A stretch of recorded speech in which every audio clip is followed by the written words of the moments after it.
right, so cmf1 Buy Nothing is kind of a confusing name, but what this phone's trying to do, not confusing at all. Love it or hate it, this is one of the most interesting new phones in the world at the moment, because Nothing came along a few years ago and said, hey, what if we tried to make an average budget phone, but with a focus on software and design? And it kind of worked. Those phones are pretty good. And so now CMF is the budget sub-brand of Nothing, and they've come along and said, hey, well, what if we did the same thing, but even more? So that's how you end up with this. This is a $200 Android phone that on paper doesn't really stand out specs-wise in the sea of other $200 Android phones that you can get, but it absolutely does stand out with its software and design. And I just want to start with the design first because that's the most interesting thing about this phone by a mile. So this is the CMF phone in black. And on the surface, it's nothing too crazy, right? It's got flat sides, pretty average bezels all the way around, this big AMOLED display, and dual cameras up in the corner on the back. But then you realize two things. First, there's a knob, like a dial down here at the bottom corner of the phone. And second, there's also a bunch of these metal screws all the way around the outside.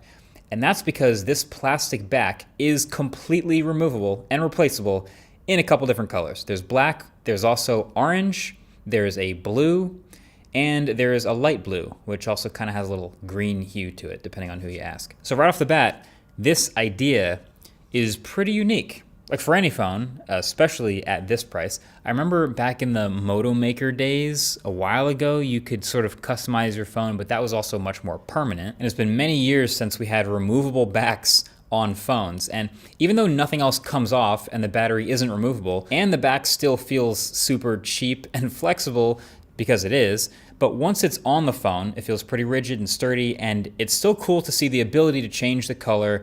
And it's a convenient little upsell for the company that's selling the phone itself for so cheap. So then in the box for the cover, you also get this little orange combo SIM ejector tool and flathead screwdriver, since you'll need this tool to remove the SIM card tray and all of the screws to get the back off. And then it comes with a matching SIM card tray and dial to pop on the back so that everything matches up. But you can also totally mix and match if you want. It kind of makes the phone maybe feel a little bit more like your own. So the color changing back is one thing, but then there's also this knob I keep pointing at down here in the corner, and this is a separate feature. So I remember when they first started teasing this on Twitter, we were trying to figure out, like on the Waveform podcast, like what is this gonna be? Is this a volume knob? Is this gonna be just like a fidget toy, or is it a mappable thing with the software? Like what's the knob? And it turns out it's a attaching point for some accessories. So it's not like something that spins freely. It's kind of just a fancy thumb screw with a colorful cap. And if you take it off, you can replace it with one of 3 accessories that they've made so far. There is a kickstand, which lets you prop up your phone on like a flat table or a surface. There's also a card holder wallet, which lets me put up to 4 cards in the back and then slap it on the back with magnets and carry it around with me. And there's a lanyard. Not sure how many people are going to put their phone on a lanyard, but you now at least have the option to. You can securely attach it to the corner of the phone. So is this a gimmick?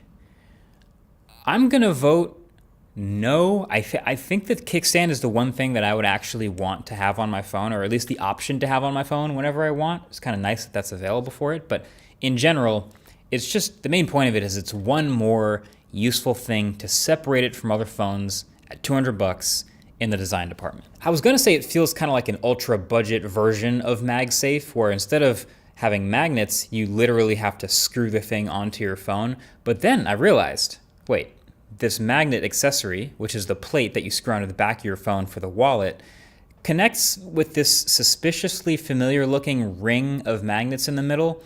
So just for kicks, I slapped a MagSafe mount on there and it's stuck like really well. So I actually think if you want to buy like a car mount or some accessory to attach to this phone, I actually think you could buy a MagSafe one. This is the Moment MagSafe puck, and it will hold the phone from the back. So the more you know. Now it obviously takes a bit of work, several screws, the SIM card ejector tool, and the twisting and all that to take these accessories off the back of the phone and then put a new one on. So this isn't something you'd probably do every day or multiple times per day or anything like that, but it works. You have the ability to. And then when there's nothing on the back of the phone, this dial actually kind of protrudes the exact same amount as the camera bump in the opposite corner, so it prevents it from rocking back and forth at all.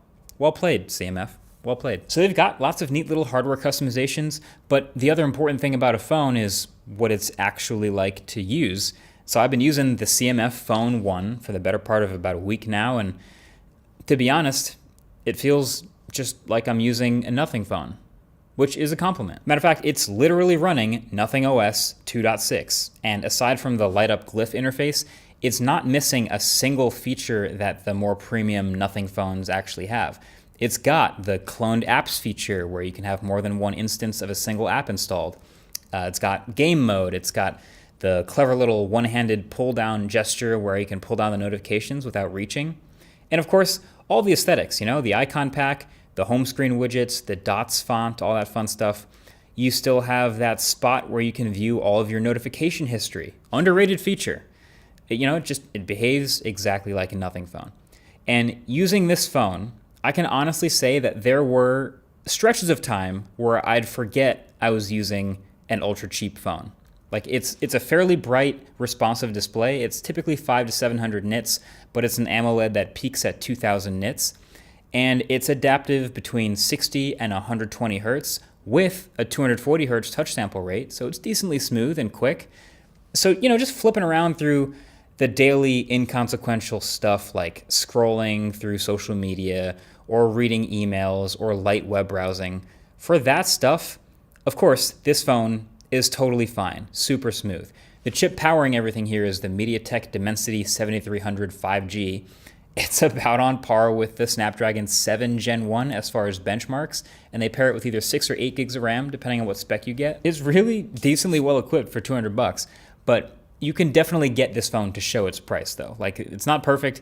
These aren't complaints. These are just facts about the trade-offs you obviously have to make to get a phone to be this cheap. So like this phone has a 5000 milliamp hour battery and a really solid battery life, but there's no wireless charging. And of course, there's no charger included in the box. If you're wondering though, it supports up to 33 watts. But then this phone also has no NFC. It has a really crappy, cheap vibration motor. It has a single mono speaker down here at the bottom that's surprisingly easy to just block with one finger.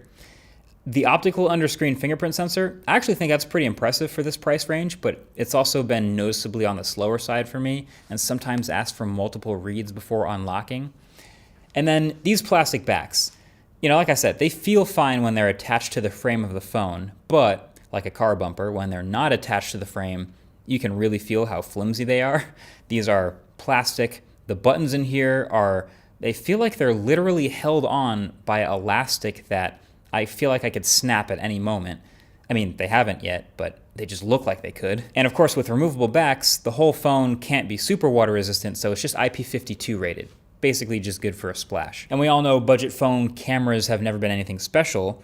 This phone is rocking a Sony sensor. It's a 50 megapixel primary sensor for the camera. And it takes, I would say, serviceable photos. They're not terrible. I would say, it's an IMX882, so it's actually the same sensor that's in the Poco F6 and the Realme 12 Pro and some other pretty budget phones, and also the Moto Edge for some reason.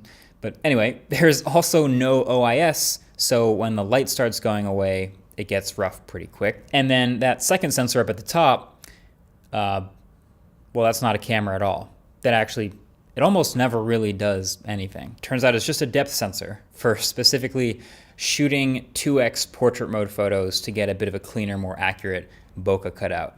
But it didn't also complain much at all when I took photos with it covered, or anytime while shooting, actually. So hey, budget phones make sacrifices. That's not a new concept here, but I like the set of trade-offs that they made with this one. I mean, squinting back at it, it doesn't look bad for a $200 phone, and I think the set of trade-offs that they made in the name of really good design and software, I like it. Now, this phone is mainly targeted towards India. That's the market that it's supposed to be most competitive in.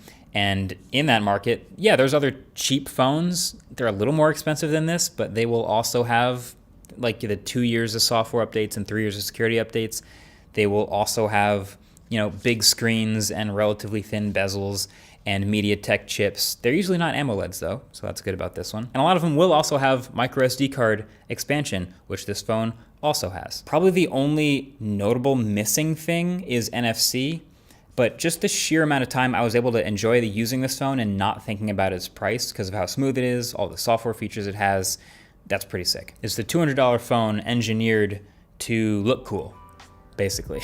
And CMF has also just introduced a bunch of other stuff as well. There's a new smartwatch, $69, nice. Also a new set of earbuds, $59. So to give you an idea of what they're working on, but let me know what you think. That's my review of the CMF Phone 1. Thanks for watching. Catch you guys in the next one. Peace.